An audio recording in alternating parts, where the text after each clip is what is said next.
এদেশের মতো সাম্প্রদায়িক সম্প্রীতি অন্য কোথাও নেই বলে মন্তব্য করেছেন স্বরাষ্ট্র উপদেষ্টা জাহাঙ্গীর আলম চৌধুরী। সকালে নারায়ণগঞ্জের লাঙ্গলবন্দে মহাষ্টমীর পুণ্যস্নান পরিদর্শনে গিয়ে তিনি এসব কথা বলেন। এদিকে বিভিন্ন জায়গায় শান্তিপূর্ণভাবে অনুষ্ঠিত হয়েছে সনাতন ধর্মাবলম্বীদের পুণ্যস্নান। বান্ডেল থাকলে প্রতি সেনমানিতে টাকা বাঁচবে।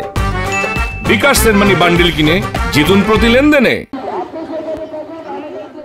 নারায়ণগঞ্জের লাঙ্গলবন্দে ব্রহ্মপুত্র নদে মহা অষ্টমী স্নানে সামিল হন হিন্দু ধর্মাবলম্বীরা। দেশ বিদেশের লাখো পুণ্যার্থীর পদচারণায় মুখর হয়ে ওঠে ৩ কিলোমিটার এলাকা। পুণ্য স্নান পরিদর্শনে যান স্বরাষ্ট্র উপদেষ্টা। এই সময় তিনি সাংবাদিকদের বলেন, বাংলাদেশের মতো সাম্প্রদায়িক সম্প্রীতি অন্য কোথাও নেই। নিরাপত্তায় সব ব্যবস্থা নেওয়ার কথা জানান তিনি। হিন্দু, মুসলমান, বৌদ্ধ, খ্রিস্টান এখানে কারো কোনো ভেদাভেদ নাই। আমরা এখানে সবাই আমরা বাংলাদেশি এবং বাংলাদেশি হিসাবে আমরা এখানে কিন্তু সবাই আসছি। বাংলাদেশের মতো এত সম্প্রদায় সম্প্রীতি কোথাও নাই। এখানকার যত সম্প্রদায় সম্প্রীতি আছে। পাপ মোচন ও পুণ্য লাভের আশায় সিরাজগঞ্জে যমুনা নদীতে স্নান করেন ভক্তরা। পরে পুষ্পাঞ্জলি দিয়ে দেশ ও জাতির মঙ্গল কামনায় প্রার্থনা করেন। এখানে এসে আমরা চান করতে, অষ্টমী চান করতে।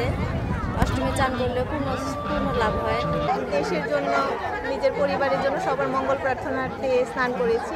দূর দূর থেকে অনেক লোকজন আছে, অনেক ভক্তবৃন্দ আসছে।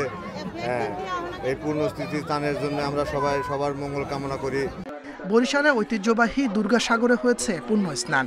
উৎসবে যোগ দিতে দুর্গাসাগর পারে জড়ো হন হাজারো ভক্ত। আমি ঈশ্বরের কাছে প্রার্থনা করছি যে আমরা সবাই যেন ভালো থাকি। আমরা যারা সনাতন ধর্মাবলম্বী আছি, আমরা প্রতি বছর এখানে আসি আমাদের পাপ মোচনের জন্য।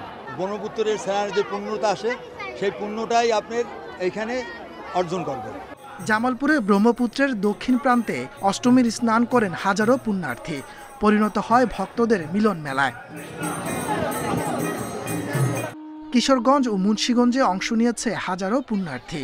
চাঁদপুরে মন্ত্র উচ্চারণের মাধ্যমে পুণ্য স্নান করেন সনাতন ধর্মাবলম্বীরা।